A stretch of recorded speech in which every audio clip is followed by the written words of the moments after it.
to me whether an equality impact assessment on the proposed welfare reforms have been carried out, and if so, can we expect this to be made public?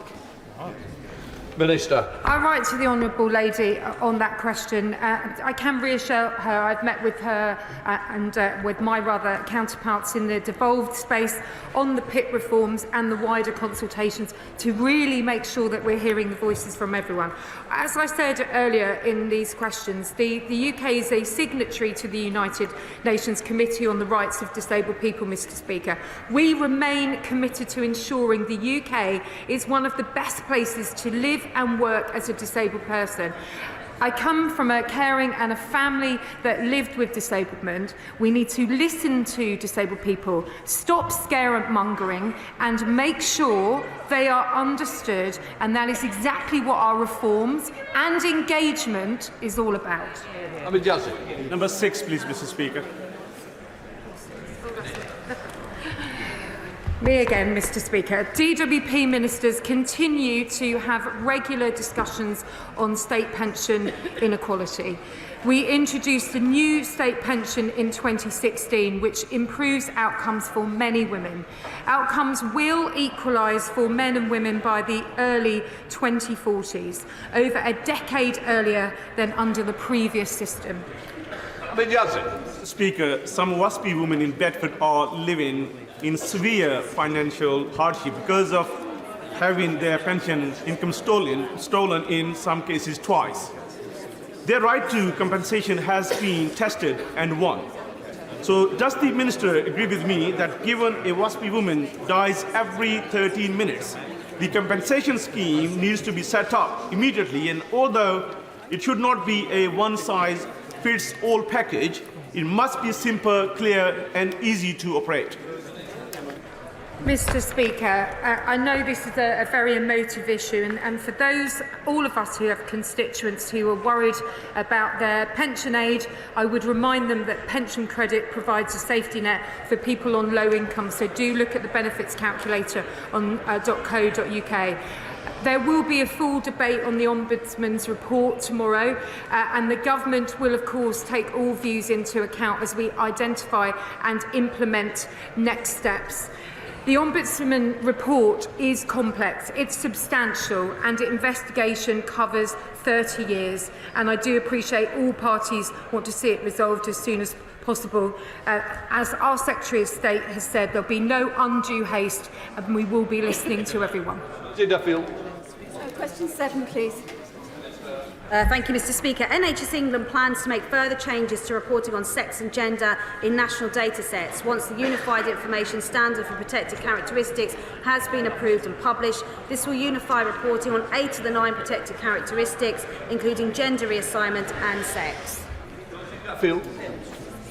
I know that the Secretary of State agrees with me that the vulnerable women with learning disabilities and all women should be able to access same-sex care, particularly with regards to intimate physical care. This is especially important in light of the shocking report by Women's Rights Network and Joe Phoenix on rape and sexual assault in hospitals and care settings. This is why the proper collection of data based on sex is vital. Does she agree? The Honourable Lady is absolutely right. We are currently consulting on the NHS Constitution, which will give women not just the right to same-sex accommodation within hospitals, but the right to ask for someone of the same sex to conduct intimate examinations. There are safeguards, and we are looking at some of the incidents that are happening in trust to better protect patients, but also staff as well. And she's absolutely right to raise the issue of collecting that data to make sure that that is happening. Kerry McCarthy. Question 8, Mr Speaker. Question 8. Secretary. So, Mr Speaker, the Government has worked to advance equality of access to start-up opportunities irrespective of social background or race. We have a range of business support programmes and government-backed financial support through Help to Grow Management, Growth Hubs and the British Business Bank. The success of our endeavours to engage and support diverse business leaders can be seen in the data.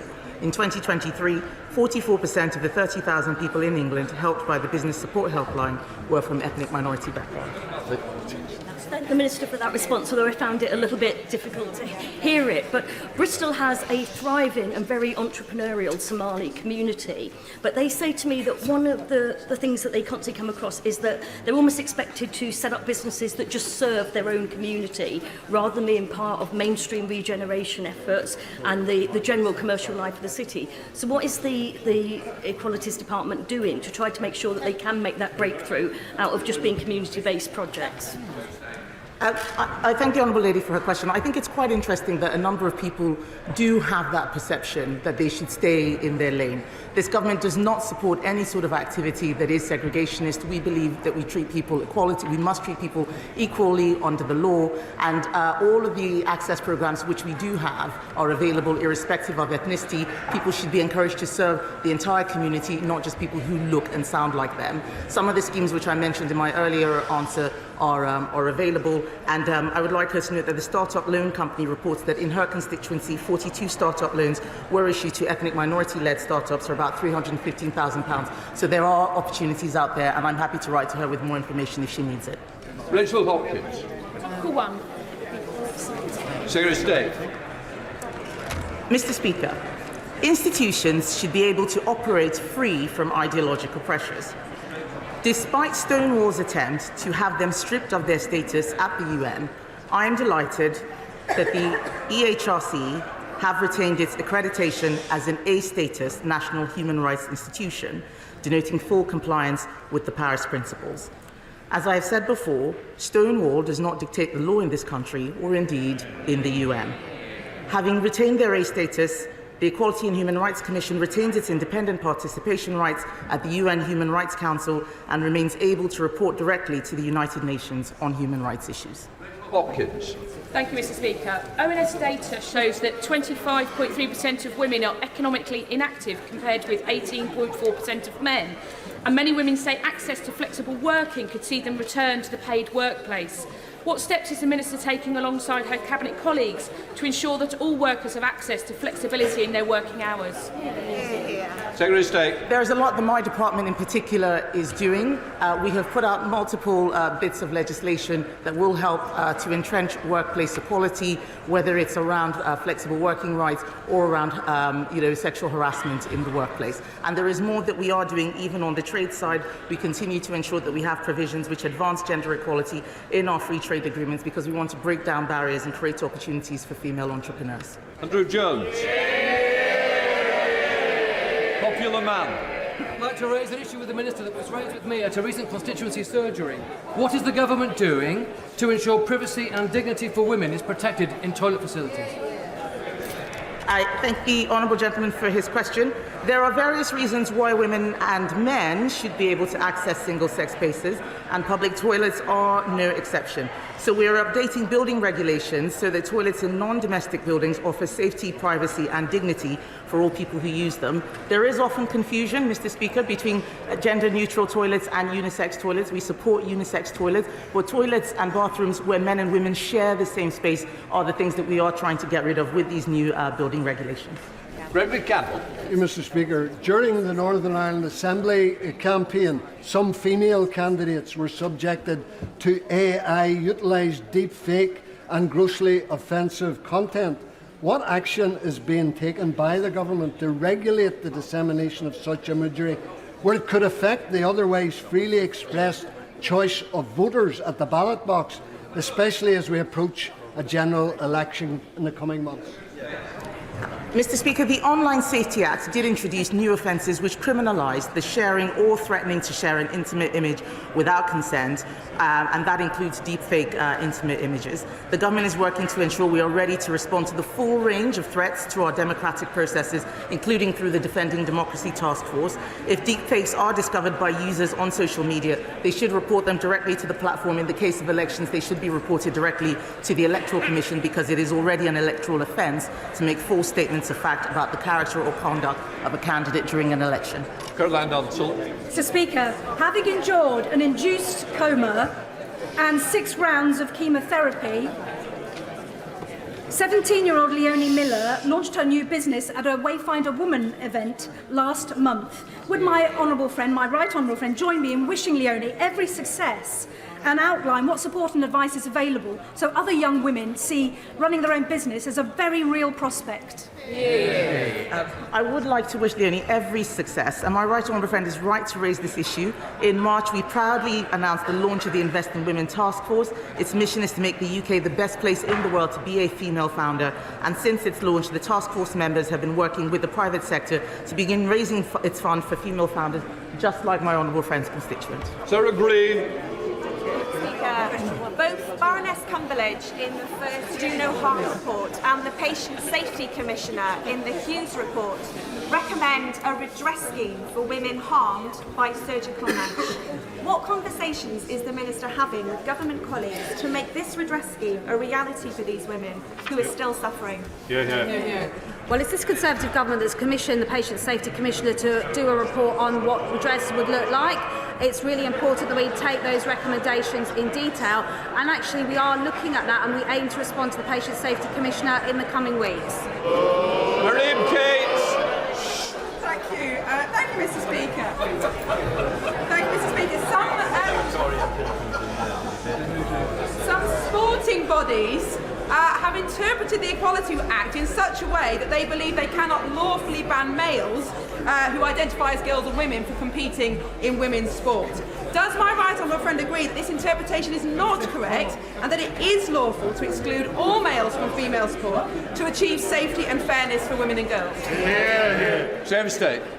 Mr. Speaker, I do agree. There is so much misinformation out there, incorrect guidance that is creating confusion. I recently had a roundtable with the Secretary of State for Culture, Media and Sport, and she and I both agreed that this is an area which sports bodies in the UK need to tackle more strongly.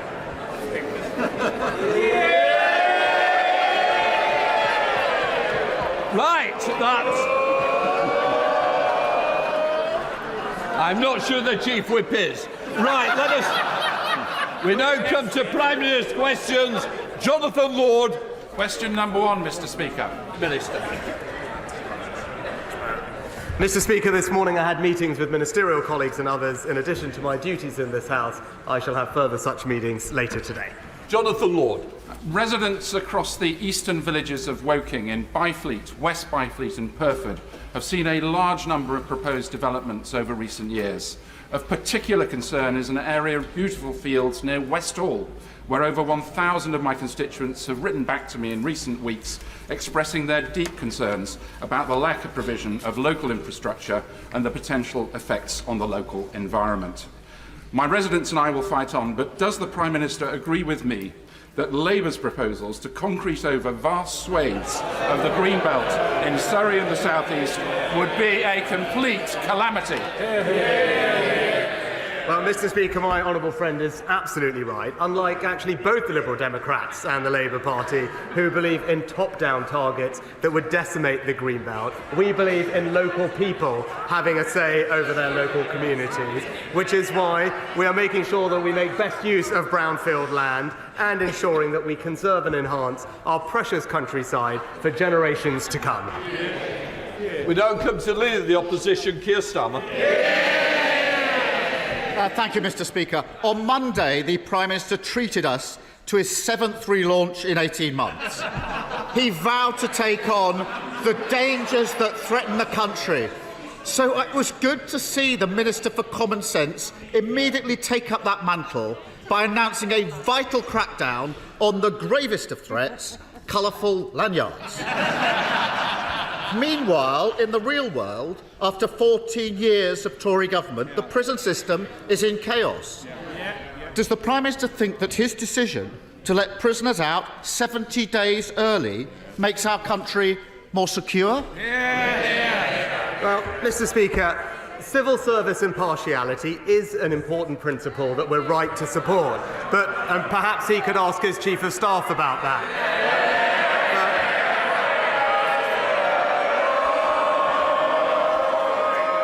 But actually on Monday, what I did do is outline the serious security threats that our country faces from an axis of authoritarian states. Russia poisoning people on our streets, China targeting our democracy, Iranian proxies firing on British ships, and yet he won't back our plan to increase defence spending. Now, we all know why, especially with the Deputy Leader and indeed the Shadow Foreign Secretary who voted to scrap our nuclear deterrent. It's clear that you simply can't trust Labour with our country's security. Well, I appreciate he's been busy on the front line of the war against lanyards, but he must have missed this. I was the first to call for 2.5% on defence spending. The last time it happened was under the last Labour government, but it needs a credible plan, not his fantasy economics. But I am disappointed to see that version 7.0 of his time in office doesn't extend as far as answering questions or giving any information on those prisoners he is releasing early. Basic details like how many, where are they, what crimes have they committed. So will he at least guarantee that none of the criminals he is instructing prisoners to release early are considered high risk? Mr. Speaker, there are strict eligibility criteria in place with exclusions based on public safety, and no one will be put on the scheme if they were deemed a threat to public safety. But he talks about 2.5%, Mr. Speaker. So if he does think it is important, as I think he just actually stood up and acknowledged that it was the right thing to do, we've got a fully funded plan to actually deliver an increase in defence spending, and it's him and his party who have refused to match that commitment. Just like his £46 billion fully funded. If anyone was looking for the perfect metaphor for the shambolic government, we saw it on Monday. The Prime Minister woke up deciding his latest rebrand was Mr. Security. But within hours, the Tory party was being investigated for accidentally publishing the personal details of hundreds of people. Mr. Speaker, he must be the only tech brother on the continent who can't work a debit card or send an email. But he's not answered my question, so I'll try it again. Are any of the prisoners he is currently letting out early considered to be high risk? Mr. Speaker, he just showed spectacularly why he's just not fit to lead this country into the future. This country has a proud tradition of leading the world. We led the world when it came to the Industrial Revolution. But if he was around, he would have probably called James Watt the steam bro, Mr. Speaker. And what we're doing is preparing the country for the future. But when he talks about the prison scheme, let me be crystal clear. No one would be put on the scheme if they were deemed a threat to the public. Offenders are subject to the toughest of licensing conditions. And if those conditions are broken, they are back in prison for considerably longer. But what's his record on this? He voted against tougher sentences for violent criminals.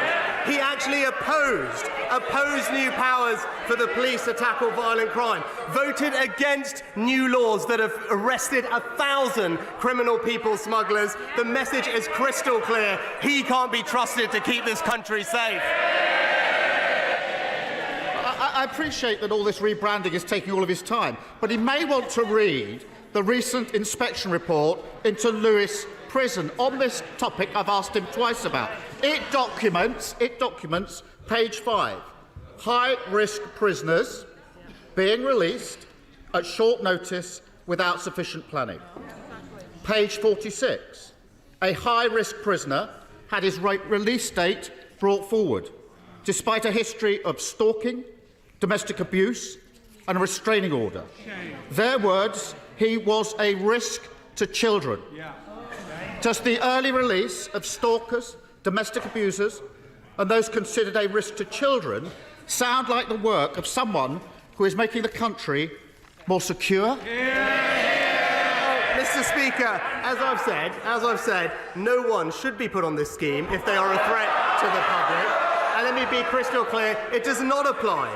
And let me be absolutely clear, it does not apply to anyone serving a life sentence, anyone convicted of a serious violent offence, anyone convicted of terrorism, anyone convicted of a sex offence. And crucially, in contrast to the system that Labour had put in place, Mr. Speaker, governors in the prison service have an absolute lock so that no one is put on the scheme who shouldn't be. But thankfully, Mr. Speaker, their scheme let out thousands upon thousands of violent offenders onto our streets, and even 2 terrorists. Thankfully, we've toughened up sentencing against those criminals with new legislation, but he voted against it, Mr. Speaker. Well, I'm glad to hear that those on life sentences are being released early, and he may not think that releasing domestic abusers is a problem, but Labour has repeatedly called for domestic abusers to be exempt from his scheme to release prisoners early. His government has shamefully ignored those calls. So now we have the evidence that domestic abusers are being released early. The Lewis report, Prime Minister, will he finally change course and back Labour's calls? Mr. Speaker, as I've been crystal clear, there is an absolute governor lock on people who are put on the scheme. And in contrast to the last Labour scheme, prisoners were let out with no supervision, no electronic tags. In fact, 80,000 offenders were let out, 16,000 were violent, Mr. Speaker, leading to multiple murders committed. We fixed that system. But when it comes to this question, not only are we building the biggest prison programme in history, we're also deploying rapid deployment cells. And, Mr. Speaker, because on this side of the House, we understand the importance of prison. Unlike one of his frontbenchers who said, and I said, who quote, "Prison doesn't prevent crime." It's always the same with the Labour Party, soft on crime and soft on criminals. He's literally letting criminals out early. Mr. Speaker, the only answer to the question I asked, whether domestic abusers should be exempt from his early release scheme from anyone serious about security, is yes. Perhaps the most ludicrous part of the Prime Minister's speech on Monday was when he said he won't accept the idea that any of the problems people are facing are caused by the 14 years of Conservative government. He won't say how many prisoners they've released early. He won't say if they're burglars, abusers or stalkers. He won't say where they are or what support their victims are getting.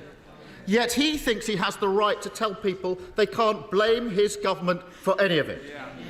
Doesn't he think that rather than confiscating lanyards like some jumped-up milk monitor, he should stop issuing get-out-of-jail cards free to prisoners considered a risk to children?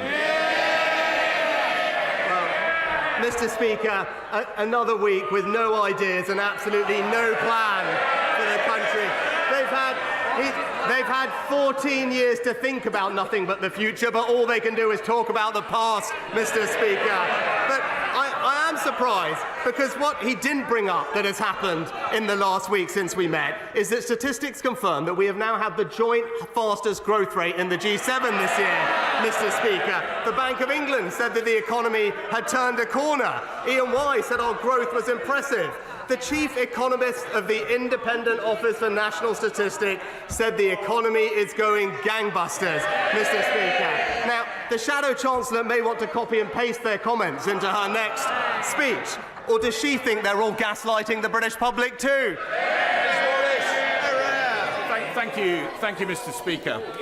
While I understand the need to upgrade our broadband infrastructure, it cannot be right that a company called Brisk is proposing to erect telegraph poles in the Squirrels estate in Hayley Green in my constituency. So, would the Prime Minister agree with me that residents are 100% opposed to these proposals and they go against the guidance? So would the Prime Minister agree with me that they should abandon these proposals, that they should that we should have a review of permitted development rights in relation to this type of infrastructure, and he should give Ofcom greater power to investigate breaches? Well, can I thank my honourable friend for rightly championing the views of his constituents on this important topic. Network operators have to follow legal obligations when deploying their networks, and Ofcom can in fact investigate reports of failure to follow these obligations. And I know that the Minister for Digital Infrastructure has met the sector and Ofcom recently to raise concerns about reports of poor pole sighting, asked operators to share infrastructure, and I will ask her specifically to provide my honourable friend with a more detailed update. Leader Stephen Flynn. Mr. Speaker, on Monday, the Prime Minister outlined what he considers to be extremist threats to our society. And in doing so, he actively compared North Korea, Iran and Russia with those people in Scotland who believe in independence. So can I ask him to rise once to the standards befitting of his office and apologise for those puerile and pathetic remarks? Mr. Speaker, that's not what I said, but I would say to the honourable gentleman that his party is indeed a threat to the integrity of the United Kingdom. And I hate to remind him, but that's literally their entire purpose, Mr. Speaker, because when the people of Scotland accepted the referendum in 2014, it was the SNP who didn't. They went on creating a Minister for Independence, focused on constitutional wrangling, ignoring the needs of the people. Education standards falling, taxes rising. So actually, finally, he should do the right thing, end the obsession with independence, and put the needs of the Scottish people first. Well, Mr. Speaker, let's be clear. What the Prime Minister did was not just equate my colleagues and I to despotic and dangerous despots across the world. He proactively compared almost half of the Scottish population with a war criminal like Vladimir Putin. And he did so as their Prime Minister, as the man who represents them on the world stage and the man who on these isles is tasked with defending their liberties and their democracy. Now, we know that his sorry time in office is rapidly coming to a conclusion. Is this really how he wants to be remembered? Mr. Speaker, as ever, distracting from the actual record of what the SNP are doing in Scotland. And this obsession with independence means that Scottish schoolchildren are being let down, plummeting down international league tables. The Scottish NHS, the only place in the United Kingdom where funding is actually falling in real terms, and taxes going up for ordinary hard-working families and small businesses. That is what the SNP are doing in Scotland, while this UK government is delivering for them.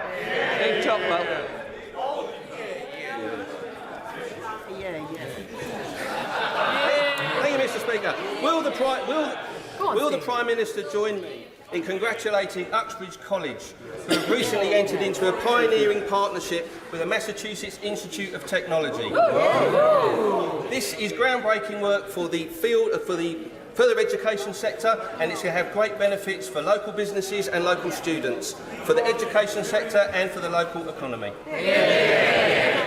Well, I join my honourable friend in congratulating Uxbridge College and the West London Institute of Technology for their collaboration with MIT. This is equipping students with the skills of the future and that local businesses require. And that's very much the story of this government, Mr. Speaker, the biggest long-term settlement for post-16 education in this country in years, a proud record of creating over 5.5 million apprenticeships since 2010, providing opportunity for all while the party opposite wants to halve the number of apprenticeships and put a brake on people's aspirations.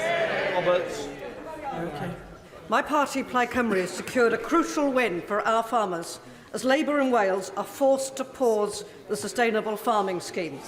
We've done our bit for farmers. Now it's time the Prime Minister did his. Harmful trade deals and Brexit checks are hitting our world-famous Welsh lamb and beef. Will he, therefore, guarantee to Welsh farmers that he will never again sign a deal that threatens their interests? Well, perhaps, Mr. Speaker, if the honourable lady cared about Welsh farmers, she should stop propping up the Welsh Labour government And it was actually the work of the Welsh Conservatives that ensured that there was a spotlight on the Labour government's proposals in Wales, which would have led to thousands of job losses, less food security for our country, and destroyed rural incomes. Farmers rightly described it as bleak, damaging and shocking, just like the Labour Party's approach to rural Britain. Mr. Speaker, Barnet Hospital A&E is expanding. Finchley Memorial Hospital has had its diagnostics hub boosted by new equipment, and there are more appointments in general practice locally than there were before the pandemic, but I still have constituents who are waiting too long for NHS care. So can I urge the Prime Minister to redouble his efforts to grow the NHS workforce and get waiting times down? I'm delighted to hear about the new Community Diagnostic Centre in my honourable friend's local hospital, and we are working tirelessly to reduce the overall NH waiting list, which has come down by around 200,000 since September of last year, and that is an achievement in light of the pressures from industrial action. But she's right, there's more to do, which is why our productivity plan will free up clinicians to spend more time with patients, and, to her point, our long-term plan for the NHS will ensure that we train more doctors and more nurses to meet the workforce requirements the NHS has for the future. Richard Bergen. Thank you, Mr. Speaker. 30,000 Palestinian deaths, not enough to move this Prime Minister to end arms sales to Israel. The killing of British aid workers, not enough to move the Prime Minister to end arms sales. It even seems that, unlike the US, an all-out assault on Rafah, with all the death and destruction that would entail, wouldn't be enough. So just what on earth would be enough to finally move this Prime Minister into the same position as the majority of the British public and end arms sales to Israel? Mr. Speaker, I just point out to the honourable gentleman that the UK government does not directly sell arms to Israel, unlike the US, and nor does the UK government offer any military lethal aid packages to Israel, as the US does. So he should not conflate these issues. As part of the government's robust arms control regime, we do regularly review advice to ensure compliance with international law, and ministers act in accordance with that advice. Our position with regard to export licences, as he knows, is unchanged following the most recent assessment, and it is indeed in line with other partners, including the United States. Done. As a member of the Commonwealth War Graves Commission, I was delighted that the Prime Minister found time yesterday to ignite the light of liberation at the start of its journey to Normandy to commemorate sacrifices made for the liberation of Europe. Will my right honourable friend join me this War Graves week in confirming that standing up to tyrants who bring about war in Europe is as much in our national interest today as it was 80 years ago? Well, can I thank my honourable friend for his work as a Commissioner on the Commonwealth War Graves Commission. And he raises an important point about authoritarian states with different values to ours becoming increasingly assertive. So it is right that we build our security in uncertain times, defending and protecting our country, our values and our interests. That's why we've made the generational decision to increase our defence spending. And it's crystal clear that it's only the Conservative Party that can be trusted with our nation's security. Thank you, Mr. Speaker. On the 2nd of June, the Leavenmouth Railway reopens after years of community campaigning. But just at that point, TSB have announced that they are closing their Leven Bank branch. Loss of banks hollow out communities, and they're an impediment to small businesses as well. Now, Cash Access UK have said that they're going to roll out 100 by the end of the year banking hubs, and FCA are consulting. But can the Prime Minister accept that the government has been too slow on this, and what else is he going to do to prevent these banking deserts from emerging? Well, Mr. Speaker, as I've said repeatedly from this dispatch box, it's imperative that banks and building societies recognise the needs of all customers, including those who still need to use in-person cash services, and that's why we legislated to protect access to cash as part of the Financial Services and Markets Act, and as a result, customers can access cash and banking services through a wide range of channels, including post offices, ATMs, telephone and other services, but including community initiatives like banking hubs. Alberto Costa. Double child rapist and murderer Colin Pitchfork is yet again having another parole hearing in the next few weeks. As well as the brutal murders, this man exposed himself to over 1,000 girls and women. Now, as MP for South Leicestershire, I distributed a constituency-wide survey asking my constituents about parole board reform. Because the problem, Mr Speaker, is that the reconsideration mechanism rules allow Mr Pitchfork to keep asking for a reconsideration of a reconsidered decision, limitless times and cost-free to him. So, can I ask the Prime Minister if he will arrange a meeting between myself and the Justice Secretary to discuss necessary changes to the reconsideration mechanism rules, and will he arrange for me to be able to deliver the findings of the survey where thousands of constituents have responded to his number 10 policy team? Can I commend my honourable friend, the member for South Leicestershire, for his tireless campaigning about this case. And I know that the whole House will join me in recognising the horror of the crimes committed by Colin Pitchfork and sending our condolences to the victims' families. Now, we are reforming the parole system to add a ministerial check on the release of the most dangerous criminals and changing the law so that society's most depraved killers' life means life. But I will, of course, arrange for the findings of my honourable friend's survey to be properly considered and will ensure that he meets with the Justice Secretary to discuss his proposals further. Rosanna Allen-Carr. Thank you very much, Mr Speaker. In Gaza, Israel has attacked hospitals, it's attacked refugee camps, and it has killed aid workers. Israel has blocked vital aid, turned off water supplies, and denied access to food. Israel has killed thousands upon thousands of innocent civilians as the world watches, trampling all over international humanitarian law. No other country would be allowed to act with such impunity. So, can the Prime Minister tell me why he allows Israel to get away with it unchallenged, and why he continues to act as a bystander to such horror?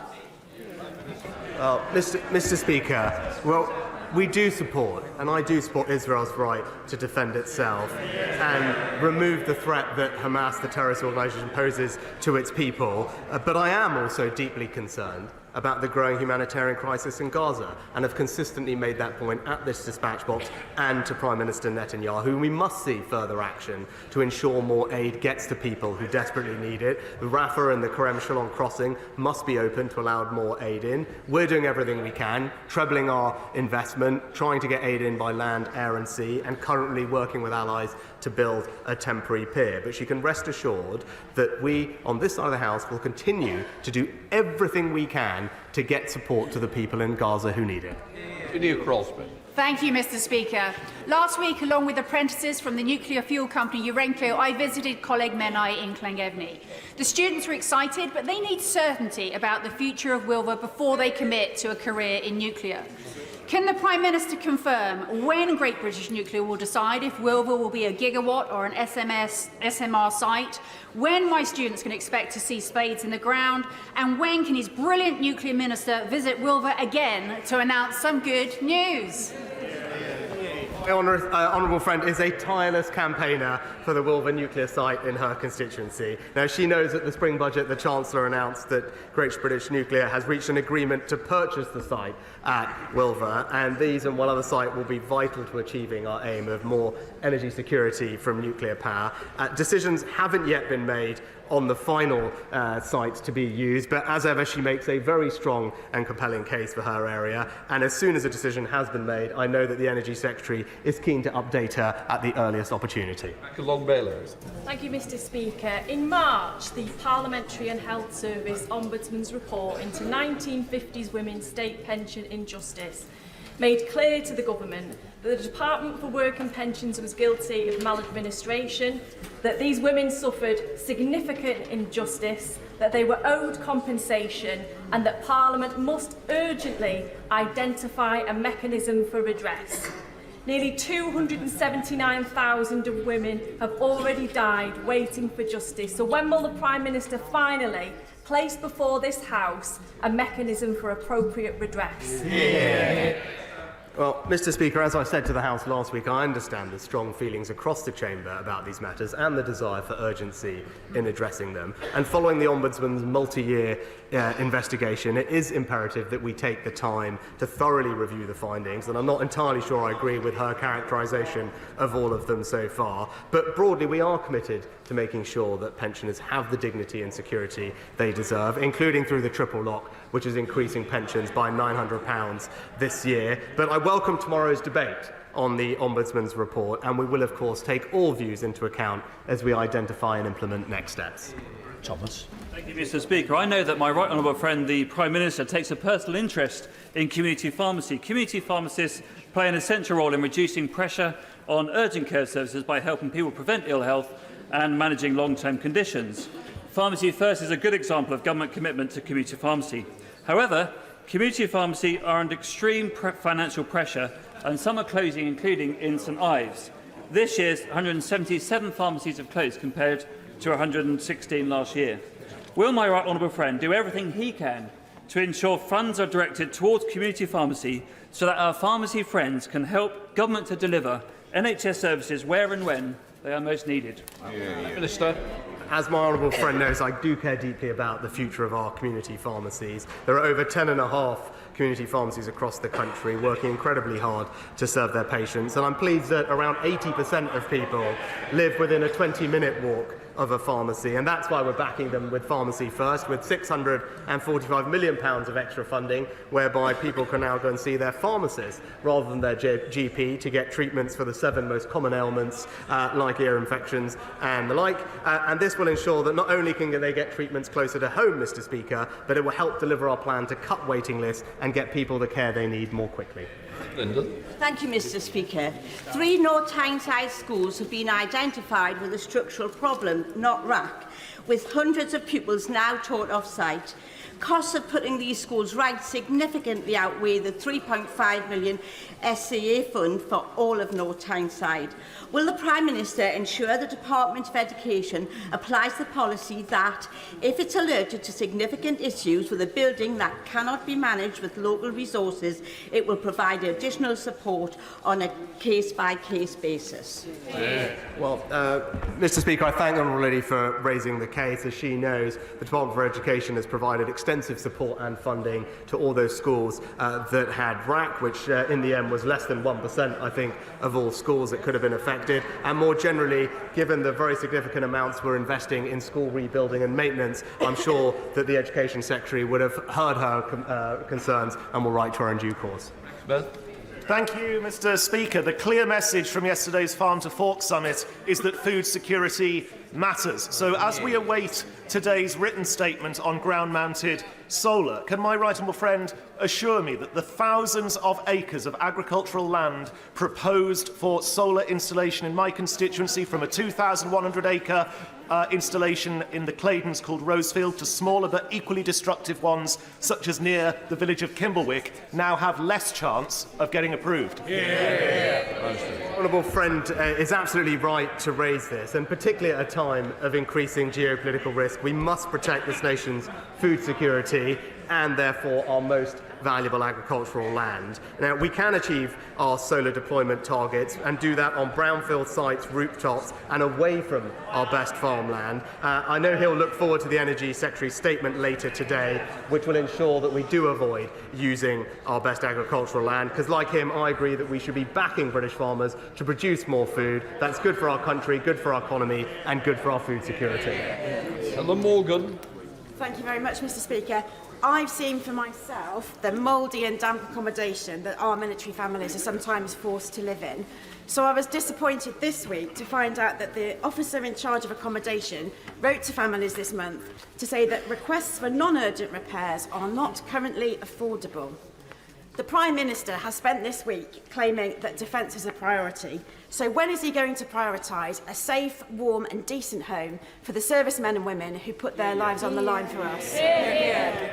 Well, Mr. Speaker, we're committed to ensuring that our armed forces personnel and their families have safe and well-maintained accommodation. At this point, 96% of service family accommodation meets or exceeds the government's decent home standards. And last year, we put aside an extra £400 million investment to improve things. And when issues are reported, the Ministry of Defence has set up a dedicated hotline to ensure that those complaints are investigated by a professional surveyor. And I know that there have been several improvements made specifically to the accommodation in her area. But again, we are able to continue backing our armed forces personnel and for the job that they do for us, because we are the only party in this place committed to increasing our defence spending. Mr. Speaker, this week the All-Party Parliamentary Group on Birth Trauma published our first report called Listen to Mums, Ending the Postcode Lottery on Perinatal Health. This was the first national inquiry by cross-party politicians on this issue, and we received more than 1,300 testimonials from the public. So can I thank the Health Secretary first for attending our report launch on Monday, and I'm delighted she's agreed to our headline recommendation for a national comprehensive maternity strategy to be published by NHS England. So can I ask the Prime Minister to fully back our report and implement all of our recommendations to ensure that all mothers in this country get the aftercare that they deserve? Well, can I thank the Honourable Member for Stafford for her incredible campaigning on this issue. When we met and discussed, she presented me personally with a copy of this important report, and I'm hugely grateful to her and the APPG on birth trauma for carefully considering the report, and indeed all those brave women who have come forward to share their stories. I'm delighted that the Secretary of State and the NHS CEO both support the overarching recommendation for a comprehensive national strategy to improve maternity services. We will update the House on next steps in due course, but we are fully committed to improving the quality and consistency of care for women throughout pregnancy, birth and the critical months that follow. Final question, in other words. Mr. Speaker, when adult rape cases are taking 2 years on average to complete, it's no wonder that 62% of all rape survivors now drop out of the process. When just 2.5% of rapes recorded last year have resulted in a charge, and fewer still will end in conviction, it's no wonder that the Victims Commissioner, Rape Crisis and others have argued that rape has been effectively decriminalised in this country. Is the Prime Minister not ashamed that because of his government's failings, victims and survivors are being put through a living hell in our criminal justice system? Well, Mr. Speaker, while it's right that the Honourable Lady raises this incredibly important topic, I completely disagree with her characterisation of how this government has treated it. It's actually this government previously that introduced the Rape Review Action Plan, which is now showing significant improvements to how we treat rape end to end through the criminal justice system. Violence against women and girls is now a strategic policing requirement for the first ever time. We've rolled out Operation Sorteria so that police forces have the expertise that they need. We've actually quadrupled funding for victim support with more independent domestic sexual violence offender advisors. There's a new 24/7 support for victims. We've ended the digital strip search, provided pre-trial cross-examination, all of which, by the way, has meant an improvement in the process. And we have seen an increase in the average sentence to rape by 1/3 since Labour were last in office. And by the way, Mr. Speaker, we did that using a power that her party voted against. That completes Prime Minister's questions.